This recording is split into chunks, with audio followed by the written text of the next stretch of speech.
And good evening, everyone. Welcome to the show. Johnny here, along with George. As always, we are here talking, and we were in the middle of a conversation, actually.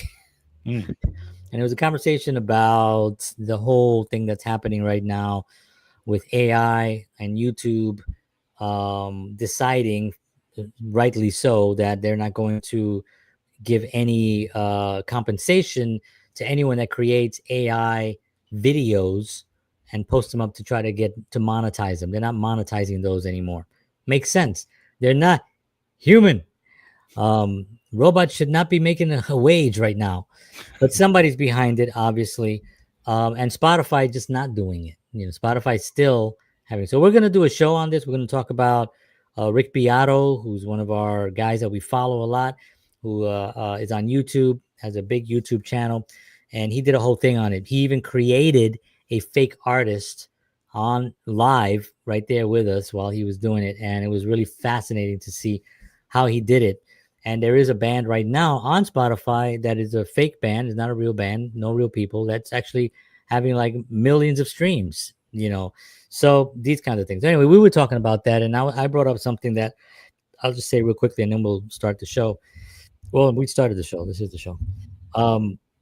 But Steve Jobs was talking to a group of students or a group, and I Steve Jobs is an interesting guy. I think a lot of people know that it's either, you know, I don't when you're thinking that far ahead in how you see the future.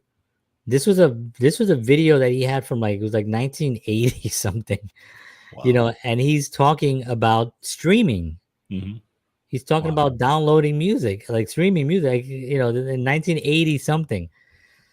So he says, there's got to be a way. He goes, we take the zeros and ones and we create these things, these softwares, and these softwares then get sold, right? And people buy these software. But maybe in the future, there's going to be a way that we can take these zeros and ones and give people a portion of it and then get them to want to purchase the rest of it. So we're going to give you 3 days to use the software, and then afterward, there's going to come a system that way. And he says the same thing with music. Right. And he goes into music, and he says the radio stations are there to play the songs because now you want to hear the song, then you want to buy the song, right? Because you hear it, you want to hear it again. You want to hear it on your own terms. You want to hear it whenever you want. That's what radio stations do. They just play they play the song for you to then want to go out and purchase it. So streaming came along. Apple iTunes came along first. Well, first it was Napster and then LimeWire, and after they went away, it was really iTunes that really revolutionized the whole streaming thing. And you probably remember when they would give you, I think they still do this, they give you 30 seconds or something of a song, maybe 20 seconds of a song. Mm-hmm. And if you like it, then you can purchase it. Right. Funny thing. And George, I don't know if you're going to remember this. Many, many years ago, George got a hold of a cassette tape, of new acts, new songs that were coming on. And in this cassette, he played it. And there was one particular song in there that George and I were like, man, that sounds great. Who are these people? And it was Pearl Jam. That's right. And the song was Alive. Yes. Remember? And they only played that little snippet on a cassette. This was a promotional cassette. Yep. Listen, I don't remember anybody else that was on that cassette. I just remember that when I heard Alive, it was something that kind of was new at that point, right? This was early 90s, the Nirvana years, right? And we heard that. And so in essence, that is what Steve Jobs was talking about, right? In a different format. Right. Somebody got a hold of or understood that, hey, we can get these cassettes and just put portions of songs and then hand them out to people. And then if they really like it, they'll come into the stores and buy. Now, that's a little bit of a cost thing because, it's expensive to make these things. With streaming, it costs nothing to just chop off a little bit of the song, right? Now, my final point on this. There were actually, back in the day, I'm talking about let's say 1938 to about maybe late 50s. Companies, major companies, I'm talking about, GM. What's another big company? I don't know. Just the big companies that you remember. Mhm. Exxon. These big giant corporations, right? They would have these big parties for their staff. These big parties. They would actually invite one of the biggest bands that was out at the time. So we're talking about the 30s. We're talking about Tommy Dorsey. We're talking Right. about Benny Goodman. We're talking about those guys. They would come and do a big performance. That performance was recorded on a vinyl. That vinyl was then printed enough to give only to the staff as a gift. Now Mm. these are out in the wild, and there are people that are looking for them, and people have them.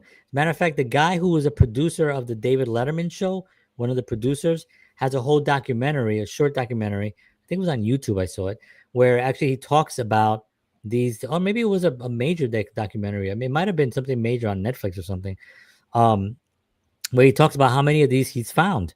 Like people just, well, my grandfather used to work at that place, and he got a couple of records from a few years, and they have these right, and they still have them, and so they're like gold, right? Wow.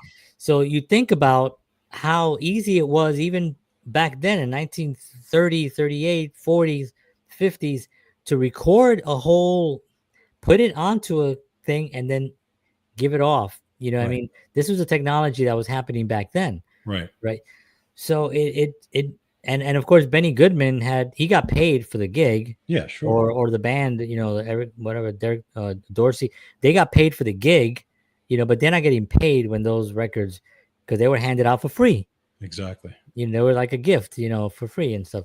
So the reason I bring that up is because, since people can record since the beginning of time, when recording music was a possibility, people have tried to find ways to manipulate that system in order to get people hooked on the thing, but not giving them the thing. Right. Because before that, if I wanted to go see Tommy Dorsey, I had to go to the Palladium in New York. Hmm. I had to go. If I wanted to see Frank Sinatra, I had to buy a ticket to go see him. Right. Or maybe I got lucky and I would see him on television at some point. Hmm. This is the only way that you can see him. You turn the radio on, and they may play some of the songs on the radio, but it's far in between, and you don't, Hmm. um but as soon as that the technology came for recording, and I think the blues guys were the first ones that were exploited. There's a documentary on that too. These guys had no money, Right. and if I have a printing machine and I can print records, but I have no talent whatsoever, but I have all these blues artists that are just playing around that are incredible. I'm gonna get these guys into a room. I'm gonna record them. I'm gonna pay them $250.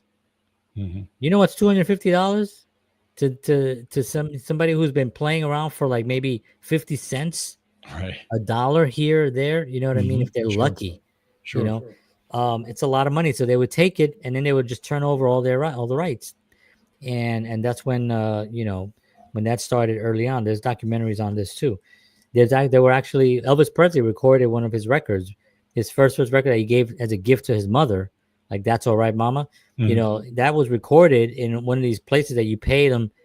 You pay them like, I think it was like $20 or something. You go in the booth and they'll just play it, and that was the musicians' jobs, was Right. to just play the song.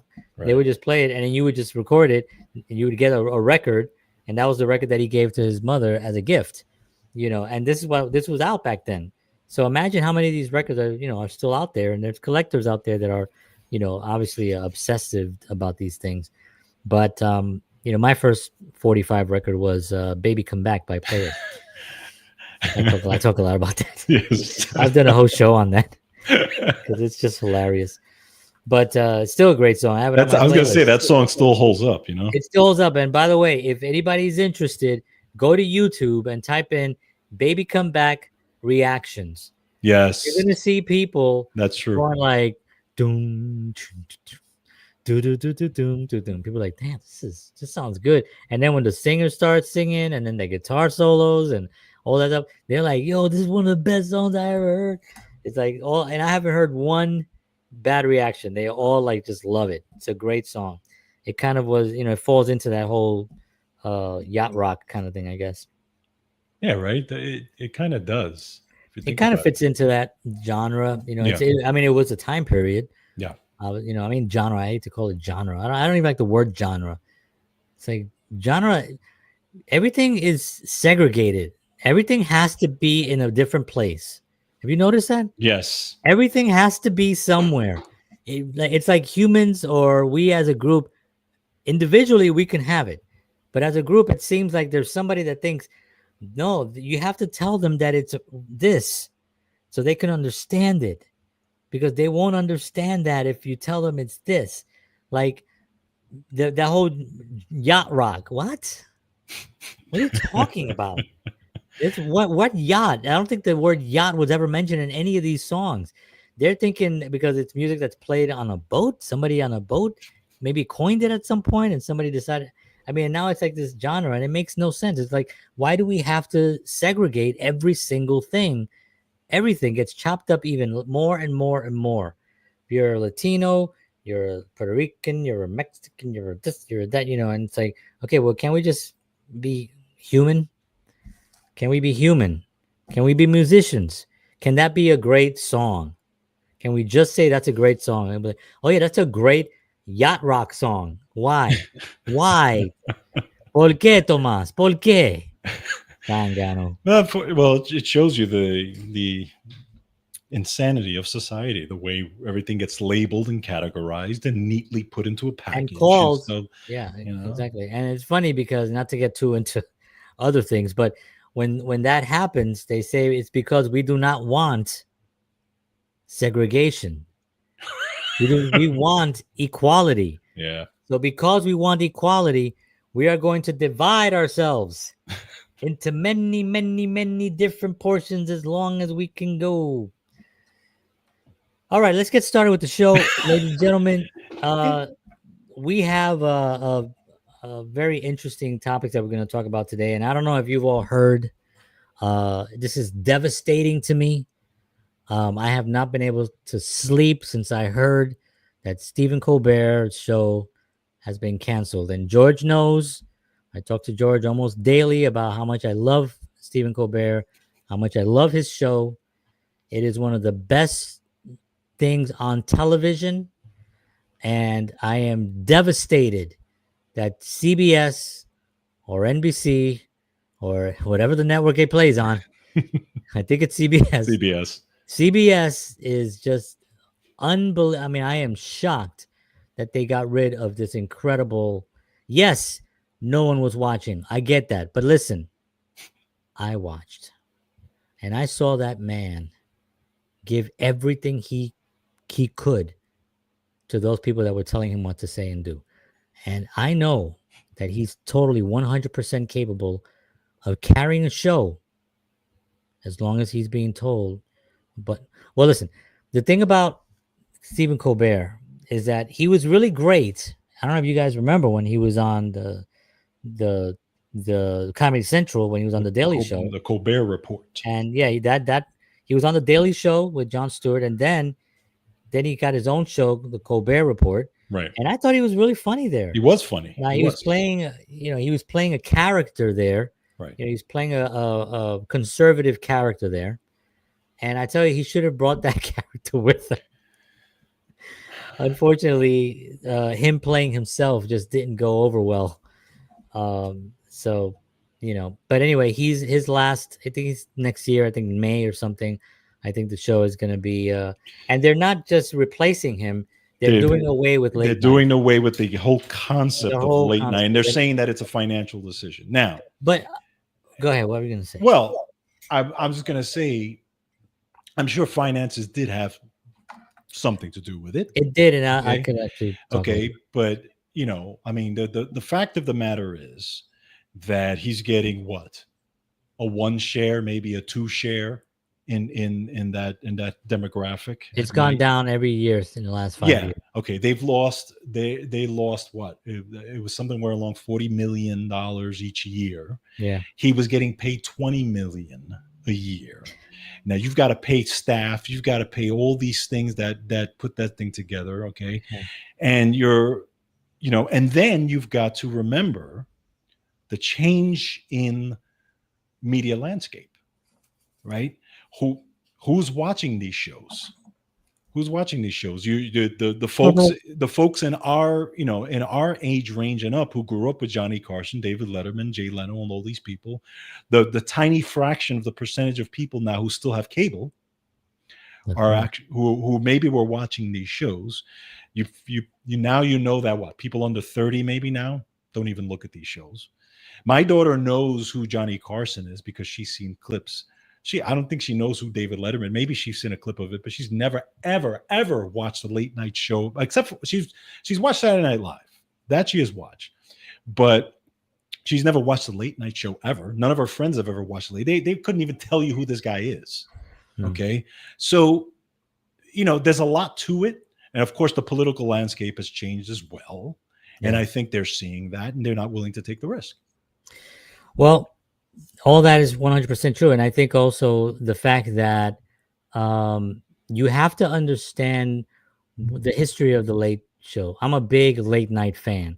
I watched Johnny Carson through his whole career, pretty much Johnny Carson, I've said this before on the show, Johnny Carson was the first comedian that I ever understood sarcasm. Right. Like as a child, as a 5-year-old, 6-year-old, 7-year-old, when a joke bombed and he was like, I understood why that was funny. Right. Or irony. I understood why that was funny. He was the first guy that I remember that being funny. Yeah. And then this guy comes along to follow him called David Letterman. And David Letterman blew my mind. He was so freaking funny. The things he would do on the show, the silly, and then he had great guests also, but he was just, I think for me, it's Johnny Carson, David Letterman. I gotta say Conan O'Brien. I do like Conan O'Brien as just as an overall, person. Right. And I know it's controversial, but Jay Leno was out for 18 years. Yeah. Jay Leno did the job. Yeah. He came in, he told the jokes, he did the interviews, he did some skits. You know what I mean? He held the role pretty well. And I know there was that whole Conan thing, right, with him. And I'm not talking about those things. I don't know what went on behind closed doors. None of us do. None of us do. But those are the top guys. And then the David Letterman show was taken over by Craig Ferguson. Oh, Craig Ferguson, yes. Right. Ferguson. And I liked him too. Yeah. I liked him too. He was very funny, very quick, very fast, good interviewer, very funny. But it started with him. It started with him, in my opinion. Again, this is all my opinion. Folks, everything I say is just my opinion. And I'm 99% wrong all the time anyway. But no, I'm thinking that it started with him as the host outstaging the guest, overstaging. Is that the right word? Upstaging. Upstaging, yeah. Mm-hmm. The guest. Whereas Johnny Carson and David Letterman, they sat back. They were funny. They were very funny, and they knew they were funny, but they let the guest shine. They let it was about the guest, and they were funny when they had to be funny. When he did Karnak and when Letterman did his walking outside and interviewing people and all that stuff, hilarious, But Craig started becoming the funny guy, and now people were watching it because he was very funny, right? Which he was, and it was good, But I think, wait, was he the one that took over? No, it was Conan O'Brien took over after David Letterman. After Letterman, yeah. Conan O'Brien. Yeah. And it was on, and then after after when Johnny Carson, David Letterman, right? Then Mhm. David Letterman didn't get the gig Right. he thought he was going to get, so he left to CBS, Right. and then they put in Conan O'Brien, Right. and then after David Letterman to compete with Conan O'Brien, they came with the Late Late Show, Right. and that's where the show started. Okay, now we're back on track. So these guys, little by little, it became more about the actual host and what they were saying, as opposed to the host hosting guests entertainment and it being just an unwind. Why would you're right? You go there, you want to laugh, you want to be entertained, and you want to end your day with humor and with some entertainment. You don't want to end your day with somebody pissed off because the president did something, or just going into a rant about something, or worse, crying Right. Right. because something happened. And there's that great clip of Johnny Carson that I've shared a few times. I don't know if you've seen it, where he talks about that. Go ahead. Mm. No, no, I was going. You're 100% right. That was actually the other point I was going to bring up. A couple of things, because you they where Johnny was on, when these guys were on, right? They did political satire. Okay. Mhm. They Johnny specifically did those zingers, right? He gave you those zingers, and just like you said, some of them were funny, some of them hit, and then he would make fun of himself if it wasn't funny. Okay. But then what did he do? He would go and he would, just like you said, he would let the guests come on and do whatever the guests do. But here's the thing about it also. The guests of the time were so entertaining, right? Don Rickles, Frank Sinatra, all these amazing comedians and actors that were funny, that would come on and be just as funny as Johnny, sometimes even funnier. Yeah. And that would Buddy Rich used to come on. How many times did he come on Johnny Carson Hilarious. and be hilarious, and then do it, Hilarious. and then go behind the drums and do a shtick behind the drums, and they would do a Yeah. thing together and all this. It was, and just like you said, when you watch that show, it was a break from everything that was going It on. was There entertaining. was always political stuff going on. There was always wars. There was always things going on. But Yeah. you sat here to be entertained, to be, to watch these guys be funny and to take the edge off.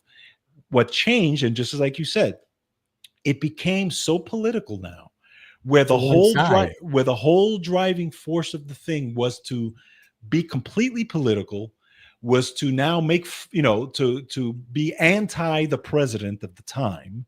And then it's like, why are you coming on? Why am I coming on to Yeah, watch I'm the like, I've thing? heard about this all day long. I've been stressed. Exactly. It's all over my social media. Right. It's all over the news. Now my little relaxation time where I'm getting ready for bed. Why do you think the numbers crashed, dum dum? Absolutely. Because you're just an extension of the negativity that's out there. Yes. So I want to show a quick clip here, if I may, if I know how to. Where's the is this it? Oh, here You it is. could do it, John. I think I could do this. I'm confident. All right. So can you see that? It's a very, Yes. very rough Yes. clip because it's old. But here's Johnny Carson when he's asked by Mike Wallace about not discussing serious issues. Let me see if I can play this. Do you get sensitive about the fact that people say he'll never take a serious controversy? Well, I have an answer to that. I said, now, tell me the last time that Jack Benny, Red Skelton, Benny comedian, used his show to do serious issues. That's not what I'm there for. Can't they see that? But you're not. Why do they think that just because you have a Tonight Show that you must deal in serious issues? That's a danger. It's a real danger. Once you start that, you start to get that self-important feeling that what you say has great import. And strangely enough, you could use that show as a forum. You could sway people. And I don't think you should as an entertainer. Boom. There you go. That's it. That says it all right there. Boom. Yeah. It's 100% right. And the part of the problem is, it's not only just the Stephen Colbert's of the world and Jimmy Kimmel's and these guys trying to make big statements with what they're saying. It's also the guests that they're putting on, because they're Right. putting on guests who are from that That landscape, same- who are one-sided guests. Yeah. And of course, those guests are Yeah. going to do the same exact thing. They're Yeah. going to rally against, the whatever the establishment is of the time. And again, these guys didn't do that. The Johnny Carsons and the David didn't do that. No. They put on whoever the hell was funny. They just put on and funny guys. funny people. Exactly. The era was so interesting because I was young, but I remember having like when Rodney Dangerfield would come on. Yes. When Martin Short would come on, Johnny Carson. Johnny loved Martin Short because he knew when Martin was on, he could sit back and just enjoy. Right. David Letterman, the same thing. He loved when Martin Short was on. Martin Short is one of my favorites also. You had what's his name? Buddy Hackett. Yeah, Buddy Hackett. Yes. Would come on. Hilarious. Yep. You know who also was really good that would come on a lot was not Alan Alda, Michael Landon. Yes. Michael Landon would come on all the time. Yes. And he was also Burt Reynolds. Burt Reynolds would come on. You even had what's his name in his older age? Jackie Gleason. Jackie Gleason would come on. And I don't remember ever watching it where there was a political thing going on where they were kind of in agreement of hating us or just disagreeing with something. Right. You can disagree with whatever you want, but your responsibility, in my opinion anyway, for that time slot, which is a privilege. Yep. It's a privilege. I mean, if you've been given that slot, your responsibility. Now, of course, these guys don't have that control. Mm-hmm. They're not, it's not really their show. That's right. Their name is on it, but it's not really their show. You know what I mean? It's they have people, writers, they have people swaying things. They have a very, their views are very swayed in a direction that's going to stay that way. And that's the content that they're putting out. Right. But if you're given that role, if you have any kind of pull whatsoever, I would fight. Right. I would be like, listen, and if you had integrity, which these guys don't, in my opinion anyway, I would just say, if you have integrity, you say, you know what? I'm already famous. All these guys were famous before they got those shows. Right. I'm already famous. Right. I don't want this job because I think I'm going to be pushed into doing something now. If they 100% believe everything that they're saying, if they really fit, then they are being their integrity is in because they feel that is the right way to go. Right. But society has already proven, that people don't like that. It's been proven in films. You made a good point the other day about when we were chatting about something and about the Superman movie. Yes. Right. So a lot of films coming out, they were very woke. We saw what happened with Snow White. It was a disaster. It was a complete financial failure. They spent $250 million on this thing. It didn't even make not even a quarter of that. So it was a complete bomb.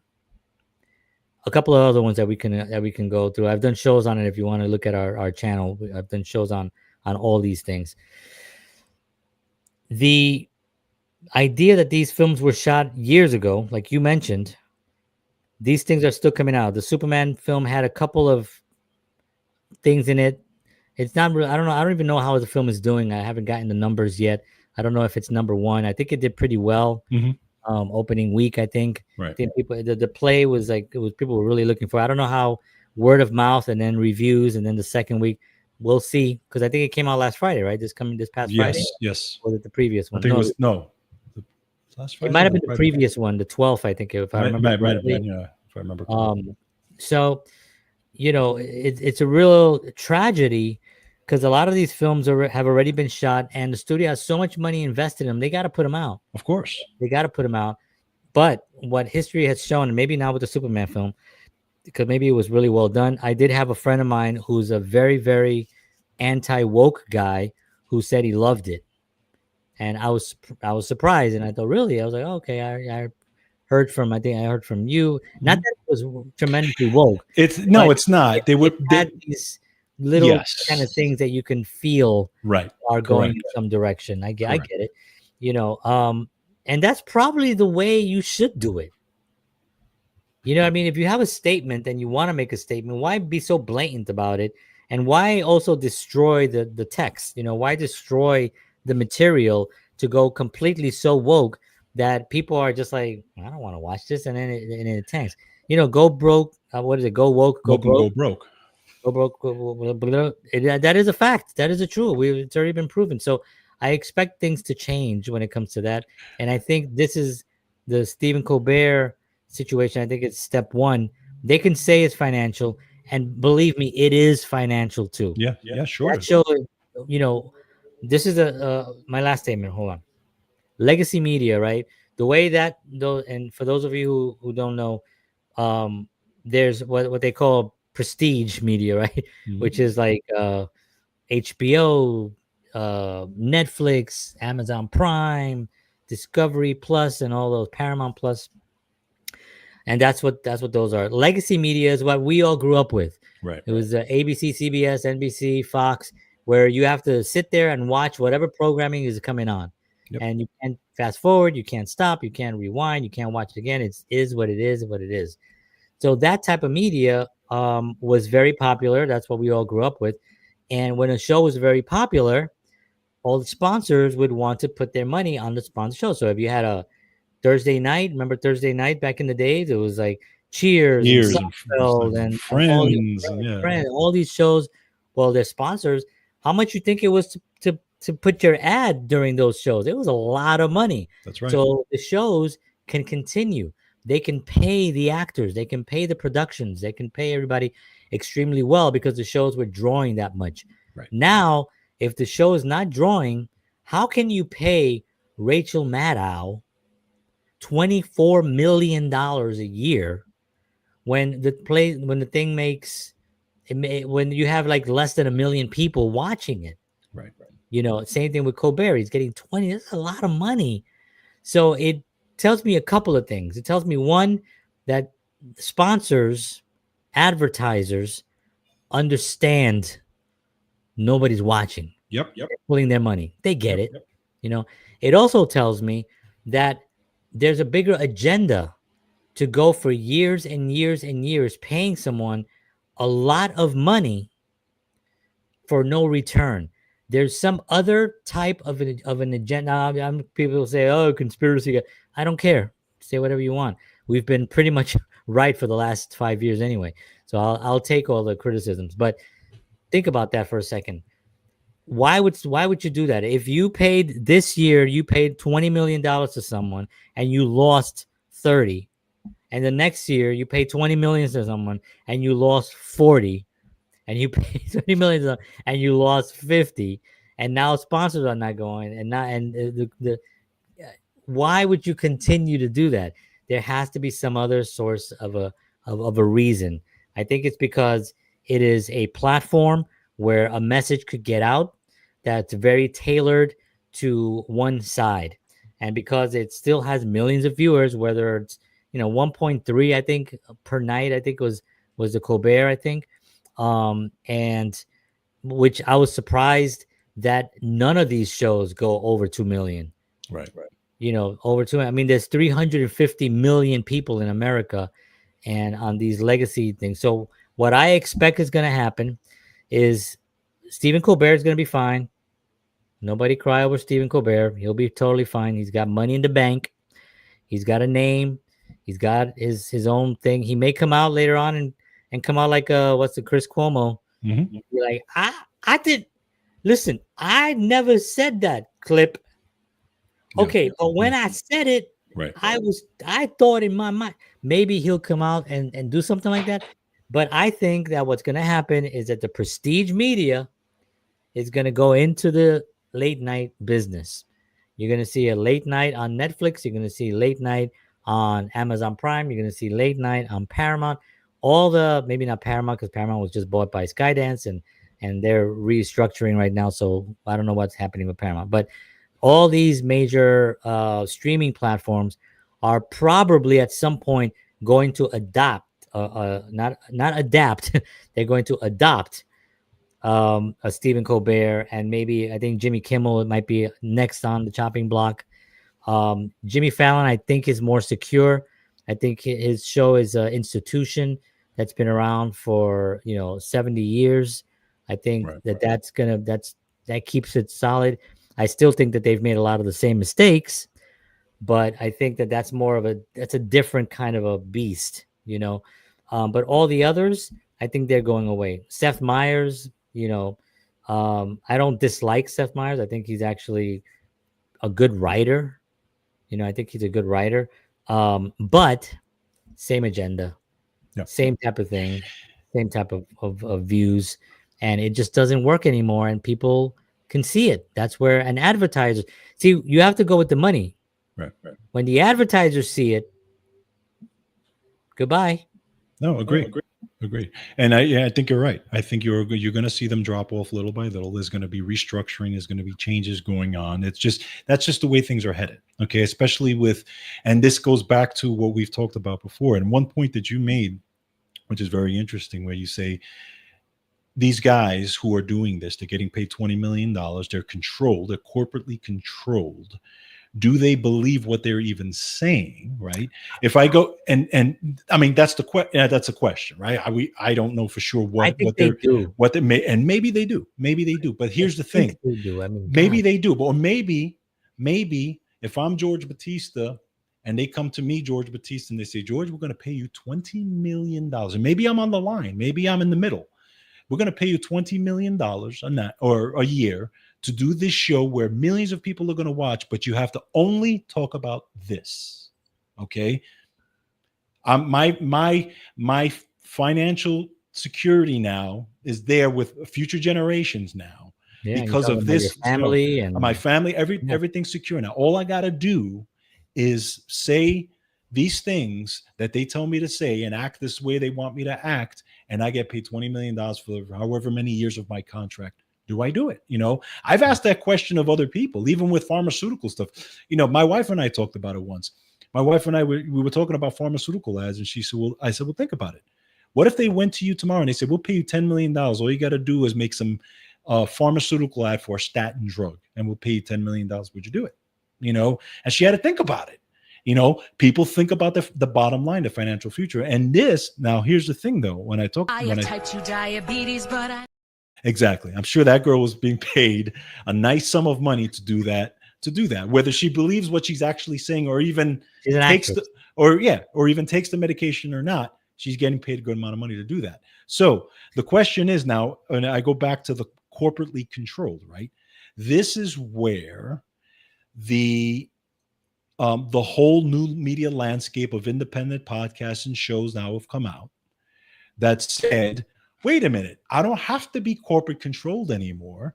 Now I can do a show, the Joe Rogans and the Megyn Kellys and the Tucker Carlsons of the world.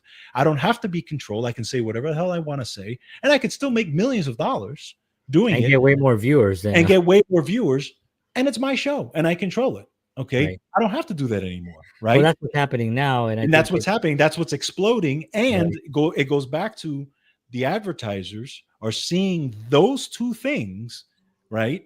That's where they're going with their money, because let's face it, the pharmaceutical companies and as much as I disagree with everything that they stand for, their bottom line, there's just the bottom line. They just want to make the money. So they're going to put their ads where people eyeballs are. That's right. Same thing with McDonald's, same thing with all the different companies. They just need to make money. Why? Yeah. Because these are publicly traded companies they have to answer to stockholders. It's not one guy. It's a whole bunch of people that are like, well, why aren't you advertising? You have a board meeting and you got a bunch of people there. It goes, why are you running ads for our product on these places where nobody's watching? Yeah. Why don't you call up Rogan or see if somebody would do something there? Why don't you call YouTube and see if they can? Why don't we get our stuff in front of where people are watching? And that's what's happening right now, big time. Yep. And I think a lot of the merger between Skydance and Paramount, I think was a bigger thing than people. I've done 2 shows on this. I think it was a bigger deal than people really. I think we did one show together, yep. right? Yep. And I did a few others just on this whole thing. I think people didn't realize how big that merger was. Not necessarily because of the of uh, of two entities joining, not that, but because of the how significant it was, at the time, at this time right now, for this to happen, with Right. everything going on with all with legacy media. And I think that became a much bigger concern Yeah. of people in the industry that spend their money, that ones that are putting the ads out. They're realizing, so wait a minute, Skydance, Paramount, and Paramount Plus is dropping, and this is happening, and that's happening, and they pay attention to all this stuff. I mean, that's their job to do that. So that's where the money is going. The money is going to go to where people are watching. It just makes sense to do that. That's right. Now, another point that I wanted to make was that when you have a show off of these legacy medias, and you have something like what George and I do here, and what you have Rogan, and because us and Rogan are pretty much about the same in our viewership. Yeah. Yeah. It's a We're little bit there. different. Like it's sort of like when it's Stairway to Heaven, and then Hotel California. Like every year, which is the best song? It's always like it's right there. We're Hotel California. No, we're actually Tiny Tim. Tiptoe through the Tiptoe Through the Tulips. No, but seriously, we have an opportunity now that we could, we can get sponsors, and we've had sponsors, and we can do what George just said, and you can have that opportunity. But the money that a lot of these sponsors are willing to pay for some of these ads, for some of these products that are garbage, let's just say, I'll just say it flat out. Pharmaceutical company, like, I just show that ridiculous commercial. Any kind of fast food stuff, anything that's really harmful to the body, that we've statistically have proven already. Or we haven't, because we're not doctors, but we've read a lot of things and a lot of controversy out there on these things. Anything that's out there, they're willing to pay a lot of money. And I know this for a fact, because I remember I went on an audition. I've told you this, I've said this before, and it's in my contract now with the agency that I'm with, that I don't do these kinds of auditions for any kind of pharmaceutical things, right? Just because my own preference, and it's just I don't want to get involved in that. But at the time, I didn't put that in, and I went to a commercial for, remember the purple pill? Yes. So it was for just getting it, it was $8,000 paycheck. It was just an $8,000 check just for getting it. Then you had it was a national, so you would get like another $50,000, and by the end of the year, it could be a six-figure. It could be a job. Right. You're gonna make six-figure. You're gonna make $100,000 for one national commercial, right? Actors are starving. Yeah. They're out there struggling right now, even though there's a lot more, and I think it's opening up right now, as I can see.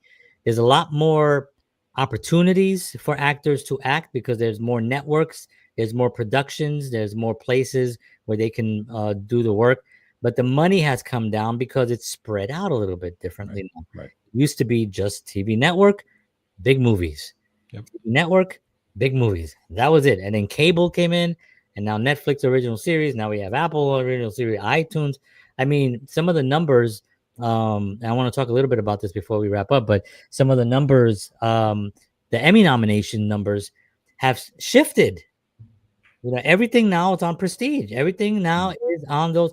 I'll go over some of the numbers real quickly here. I mean, it's kind of amazing, but here are some of the things. Like HBO, for instance, got 142 nominations. 142 nominations.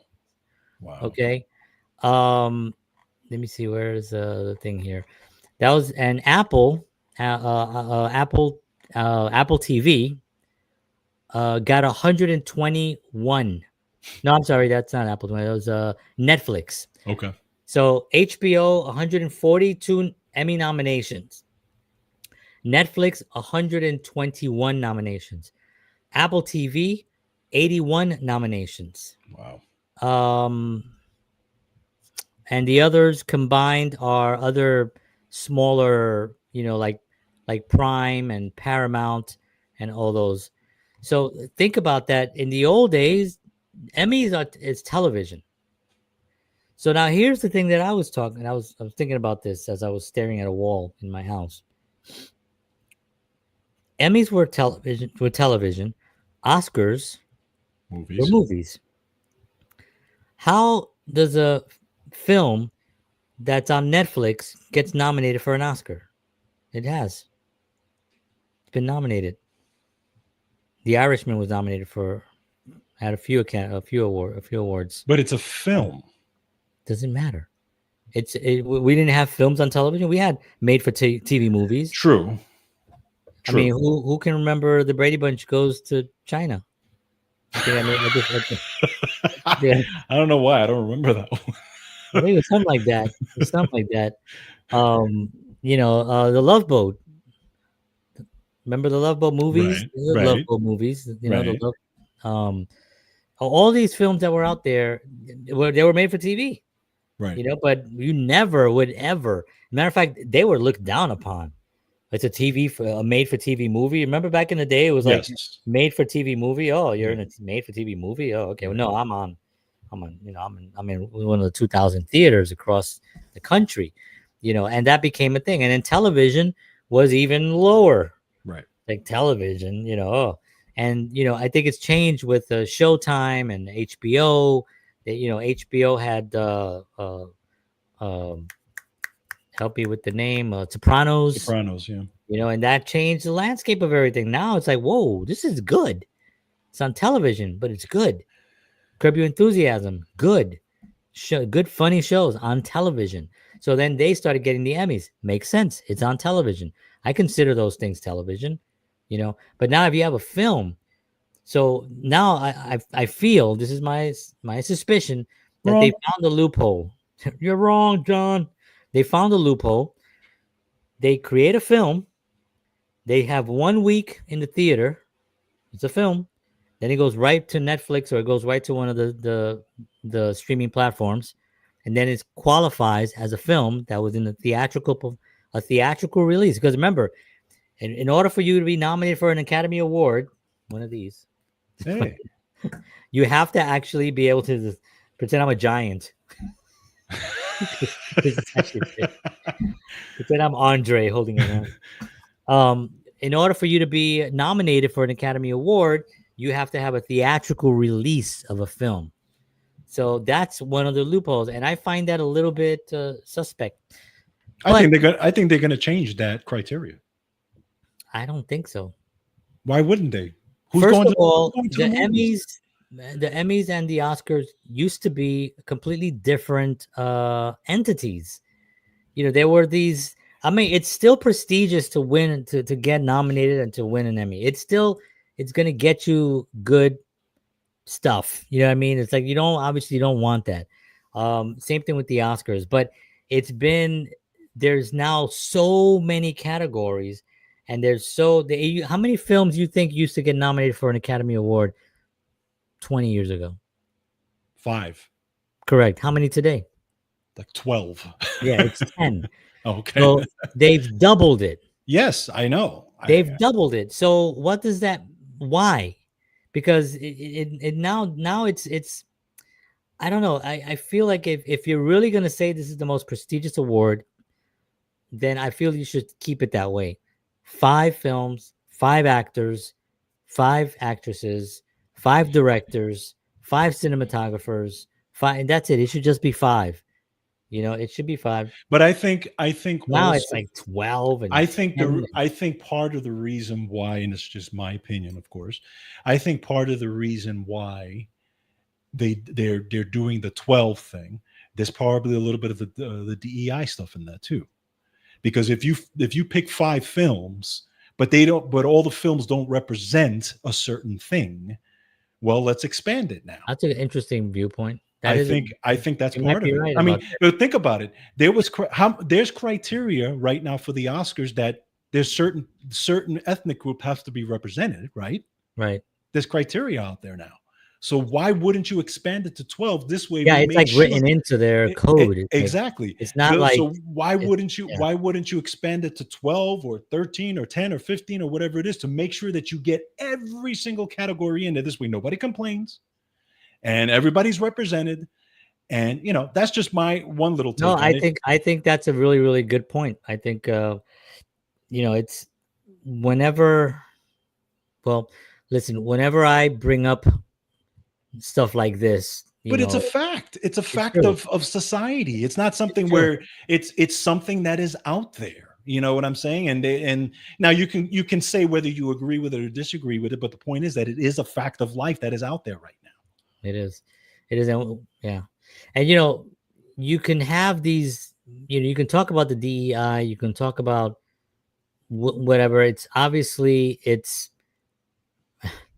I mean, we're on some channels here that we can't even talk about certain things, but we'll just say that it hasn't really represented the best of the best. And because you're right, it has to be balanced.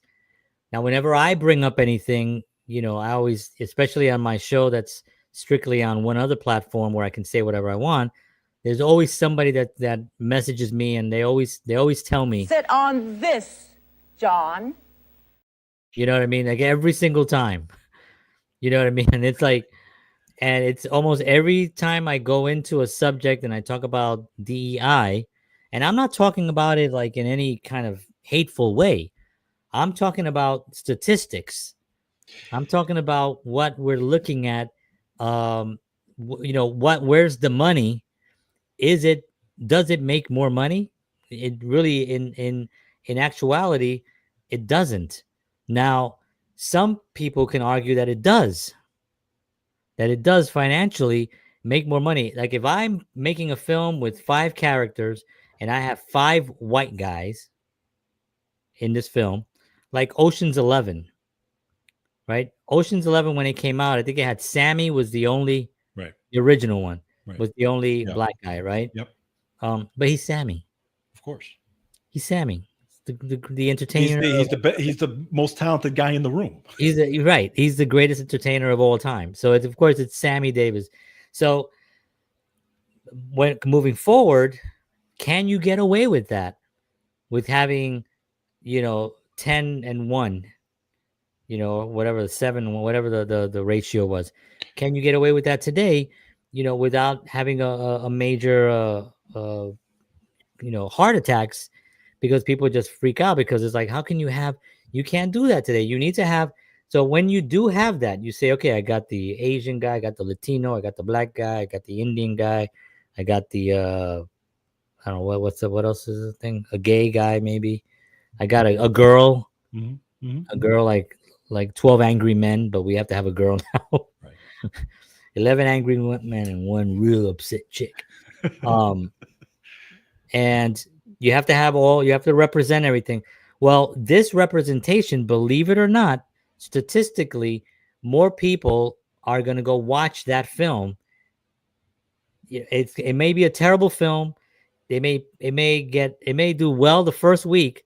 They make their money, because remember, it's all about just making their money. They got to make their money. They make their money, and then afterwards they realize, oh, this film was not good at all. Right, but now think about, because it was forced. Right, but now you take that film, going back to our previous point, you take that film, you put it in the theaters for a week, and then you put it on Netflix, or you put it on Apple Plus or whatever. So now I either can go to the movies and pay $20 or $30 now to see that film in the theater, but I'm knowing, oh, well, you know what? It's going to come out on streaming anyway, and I pay $10 a month. So I might as well just wait a week to go see it on Apple, or go see it on Netflix or Paramount, whatever it is, because I pay $10 a month for that anyway. Right. You know what? Why am I going to pay double to go see it in the theater? The only reason you go to the theater right now is because of the experience. The experience is always going to be there for the theater, and I think that's why it's going to save theater. I think there's still organizations like Skydance, actually, who just purchased Paramount. I think they're still into making the big films. Tom Cruise and Brad Pitt, and these guys are still, and every superhero movie ever existed. Okay? We just found out that they're gonna reboot Indiana Jones with a new person. Okay. Of course they're going to do that. Why? Of course. Because why wouldn't they do that, right? There's already money in it. That's always going to happen. That's Yeah, always I going to think happen. it's a tragedy. I think It it's a is a tragedy. tragedy. It is a tragedy. But remember, they don't care. I understand that.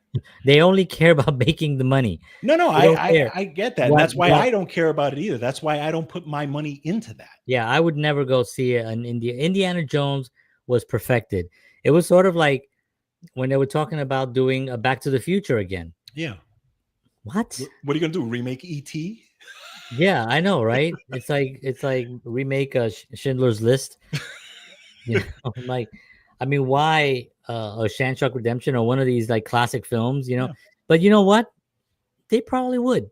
Of course they They would. probably would. You know, if the money is there and the script is there and somebody's willing to invest it. See, the thing is that they have focus groups and they have a lot of. There are people that job is to see. They do surveys, right? And there's surveys sent out. If a new Indiana Jones were made today, starring, and they'll pick an actor, you know, some young actor that everybody's into nowadays, right? Shalimar, right? What's his name? Chalamet, Timothy Yeah, Timothy Chalamet. Chalamet. So they get him, and he's going to be Indiana Jones. You know, wow, yeah, you know, he's good. That might be really good, you know. And if it's enough good, and the statistics show that people want this, now they're going to take that survey to the people with money, and they're going to say, look, we did this focus group, we did this. We're going to do a couple of tests on this, and we're going to do a couple of more in-person interviews. Then they go back, they do that, they come back and go, oh wow, yeah, it looks like 98% of the people want this. Here's my $100 million. Here's my $100 million. Go make it, and let's see what happens. And then it comes out, and if it makes $300 million, they were successful. Right, but what was the reason? Now the woke thing is different. No, that's them. that's a completely separate thing. But in talking about, like, for example, the Indiana Jones reboot, because now they do reboots of reboots, right? Now it's like it's a whole thing, right? So when we went to see Indiana Jones as kids, when that thing first came out, right? It was an unbelievable concept. It was like, holy cow, this guy's going to go on adventures. He's an archaeologist. Harrison Ford, who was just becoming an actor, right? We knew him from Star Wars, maybe a couple of other things, but he wasn't, huge at the time, right? Well, I didn't go see Indiana Jones because of Harrison Ford. I went to see Indiana Jones because of the adventure and everything that I was promised when I went to the movies to see that. And to me, and it delivered. Because it was a great film. Okay. I didn't go because of him. Now, if you tell me Timothy, what's his name, is going to go, they're not going to go because they want to watch a great movie. They want to see him. Correct. The movie could be crap. Now, I mean, Harrison Ford was Han Solo. So he was Han Solo. He did come in with a little bit of a. Well, yeah, he had something, but even in Star Wars, nobody knew who he was at that. That was an amazing thing. Correct. Yeah, I mean, he was not actually. Most of those people were not really well known, right? Except for Chewbacca, who had a series back in. But again, what you talk seriously through it too. I know, like Chewbacca. I remember that show, 1975. When you didn't see Chewbacca's show. When he was, my right after Bob Newhart. If you really think about it, right? Star Wars, except for now, what's his name? At the time, he was the most well-known of the whole cast, even though he wasn't really well-known himself. But yet, the movie was fantastic, and it was one of the biggest blockbusters in history with a pretty much unknown cast. Correct. Because the film was great. We're in. Let me just say, because we just talk here anyway. Let me just say something, and I've said this on one of my shows, and maybe this will help you relax, George. Can't relax. Damn it! Dad, Superman comes out. He's got a dog. Why does Superman got a dog? I used to be a fan of film. I used to be a fan of music. I used to be a fan of all these things, and now it's all trash. Trash, all of it. Trash. That's right. I said it. It's trash. Well, let me help you with a couple of things. Number one, we are entering, believe it or not, you may not know, the golden age. We are entering a golden age of not only television, with the streaming platforms, but of movie making. Why can I say that? Because Hollywood has been stripped of the power it once had. And I'm not talking about Hollywood, the system. I'm talking about the actual location in those studios, MGM, Paramount, all those studios have been completely demolished. Most of them are empty, believe it or not. Yes. About 60, I think it's like 62%. And I could be wrong about this, but I know it's in the 60s% of these lots are empty when they were always at the maximum. They were always at high capacity. Why is that happening? First of all, the state has gone to crap because they don't have any tax breaks for the filmmakers the way other states have. Now they just signed a $750 million for that to actually help. It's not enough money. Way too little, too late. You need at least $10 billion at this point to like help the productions that are there and to give them the tax breaks that they deserve. Right. So it's really hard and very expensive to shoot in California. Where is it better to shoot? Atlanta, 4 hours away from me. New York has a great incentives for filmmakers. There's Texas. There's other places now that have tremendous. Toronto, Canada, yeah, Canada's huge. Canada has great places for shooting. You can get the same locations, beautiful locations. You can get whatever you want at any of these places, and you can get really good tax breaks. It's a lot cheaper to shoot there. So this has shifted. Now Hollywood is trying. It's the guy who's running the play. I don't want to go into that, but he's not going to do anything good. People are doing this, praying that he's gonna. No, it's not. He's not gonna do anything. It's gonna be the same thing over and over again, and people are just gonna take it up. So what people have to do is, what you have to realize is that the smaller production houses are going to be making more films now. There's going to be more opportunities to get better quality content. There are more streaming channels popping up.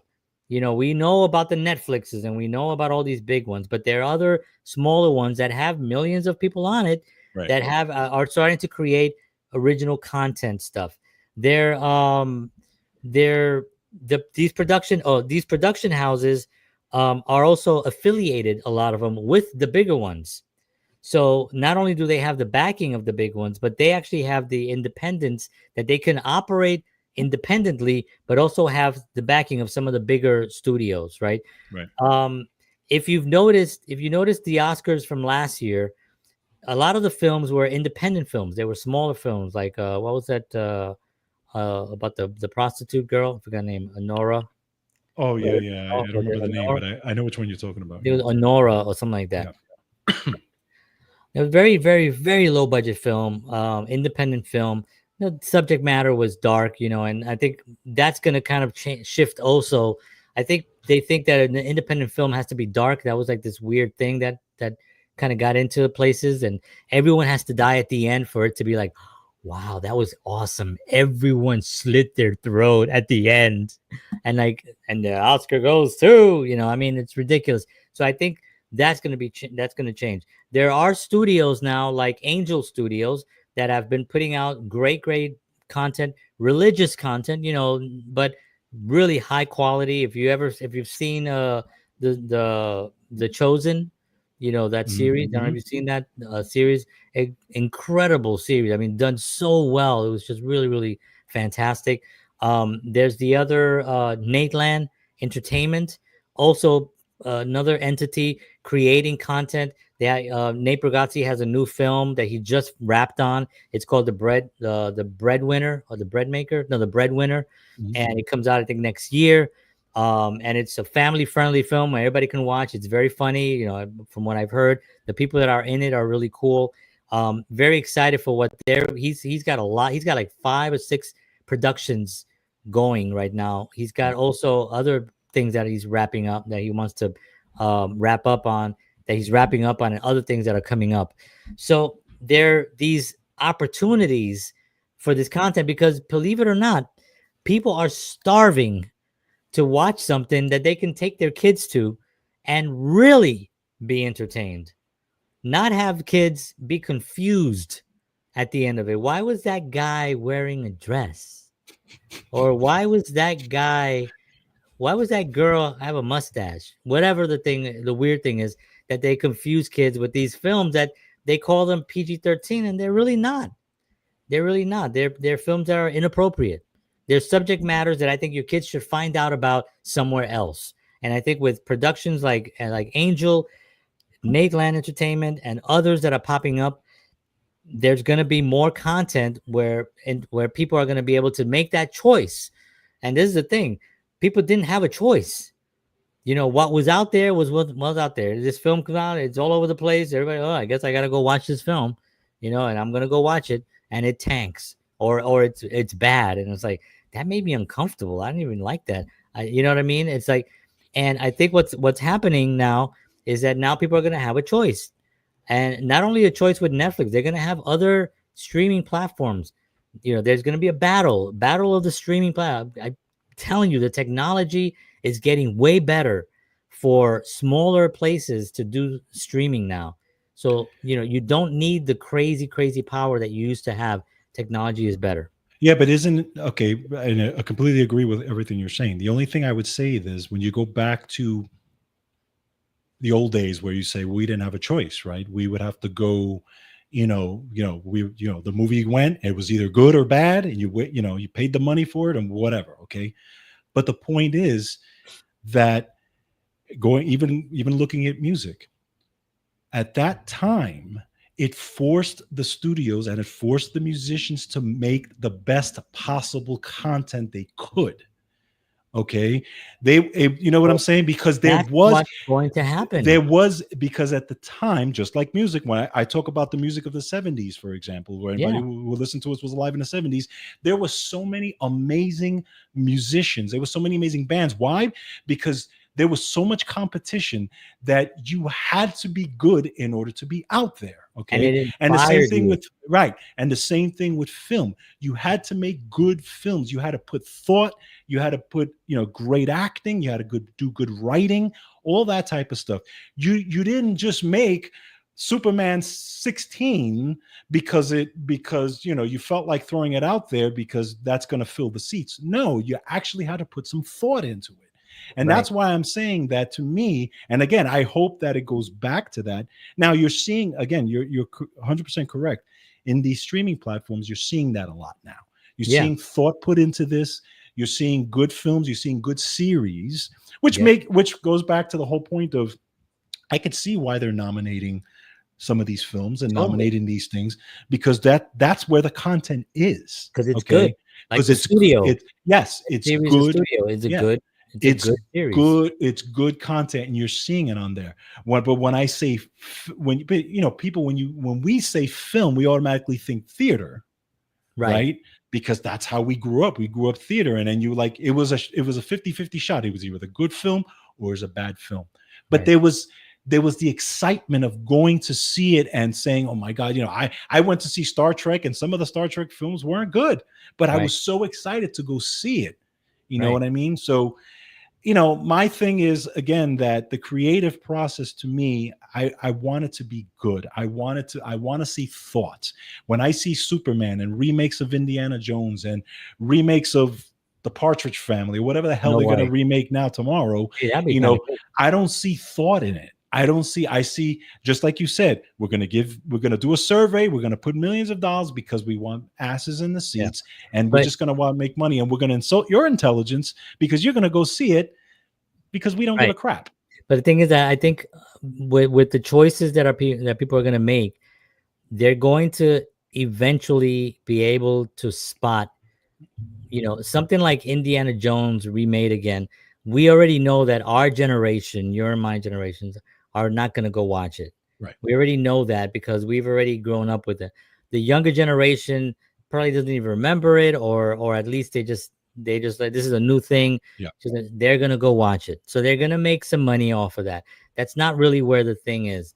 The thing is where people are actually going to be able to then make a choice. They have better choices to make.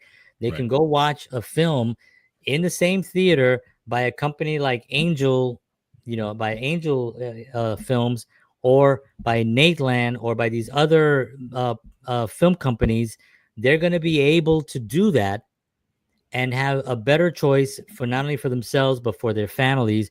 And the more that people start realizing, the films that I've seen from them are way better than the films I've seen of a remake from them. Right. You see what I'm saying? Right. Yeah. And Yep. the films that are leaning in this direction and are constantly pushing and having some kind of a weird narrative, I don't watch it. These films over here, like this company, they just make films that are entertaining. Right. That is going to be the shift. And yes, people are going to have to adjust, and they're going to have to, it's going to take some time, but it's going in that direction. That's why for me, it's more exciting today because there's more opportunities, and there are more people that are actually doing a lot better work than I even realized it. Since I've been working with this agency, I've realized more now that there's a lot of things happening from networks. I'm like, wait, what's the name of this network? Right. And I Google like a network, like, the Egg Omelet Network, whatever. And I'm looking, it's a whole network. They have original shows. They have a following. They have a streaming platforms. It's like, and I'm like, this is unbelievable. And so this is popping up more and more and more. It's held down because obviously who controls it, right? Netflix controls everything, right? Apple TV controls it. HBO controls it. They're the top of the line, but there's other stuff happening right now, and eventually it's like the film industry. In the 70s we had some great films. Then in the 80s it became a little bit easier to have film, and then we had all these weird kind of films in the 80s with teen films and a lot of sex films and a lot of films about money, and there was this kind of thing that happened in the 80s. Then in the 90s it kind of got into more grittier stuff with Tarantino and stuff like that. It just got a little bit, and it's always a wave. It's always a wave, and filmmakers are out there being inspired by the films from the 70s, 80s, and 90s, and today, and they're going to continue to make those films, and that's going to carry us through. But I think one of the things that we have to be at least optimistic about is the fact that technology is, even though it can be a pain in the butt, it is providing more places for good content to be created. And what you said earlier is spot on. It's got to be good. Yeah. And if you can lift everyone, see, when reality TV came out, if you remember, reality TV was just the worst, right? Reality TV came out and it said, we're going to, that was a funny comedian that said it. I don't know if I can do it, but he said, basically, he goes, reality, there's nothing more unreal than watching reality TV. I don't know if you've seen that guy where he has that clip, but he talks about it. He says, you have people who are not actors, right? Being told to do things from people that are not writers, right, about situations that would never really happen in real life. And that is reality. Why was that so popular for it's still popular. Some people still are into that. Why? Because very, very cheap. Yep. You don't need a writer. It's very low production. Literally, you shoot a bunch of people pissed off at each other, you edit it, and you're done. So that's kind of what I'm saying. So Richard Charles here says, you're right, and I invented streaming. Great show you're doing. You know wow. what? He might have. I'm not even going to say no. Because, streaming. Look at that. Because you never know who you meet. He's on LinkedIn. If this might be, I don't know enough. Maybe he's the guy that invented streaming. Who knows? That's hilarious. What was funny about that is that Rick Beato was on a show once, and he was talking about the keyboard part in one of the Doors song, and he was saying how the guy, Eric. Yeah, and he played it different. And he did Rick Beato had somebody on his show play it because they can't play the actual song. Yes. So he played it, and then somebody commented saying, "Oh, he played it a little bit wrong. It's actually and it was actually the guy. Yeah, who played the actual keyboard. I don't know if it was the Doors. It might have been another piece. I don't remember exactly what song it was. But he came on, and then after he realized, he was like, wait a minute. He's like, well, he's like, yeah, because I wrote the song. He was like, so he Googled him. He was like, oh my God, that's the guy who actually wrote. So he had an email conversation with him afterwards about it, which was really, really cool. But you never know who's watching, right? That's true. All right, friends. Well, there you have it. We've answered all the answers to the universe, to everything about streaming and film and the future of everything. It's all been resolved. You can go sleep well tonight, folks, because it's been handled. We love you all. I want to thank you all for tuning in. We appreciate you all so much. We will see you all next week. We are here next week, right? For Yeah. sure. Yeah. Next week with another show, 7 p.m. Central, 8 p.m. Eastern Standard Time. Just visit johnhenrysotoshow.com and you can get all that information there. Thank you so much. Take care, everybody. Love you all. And as always, peace.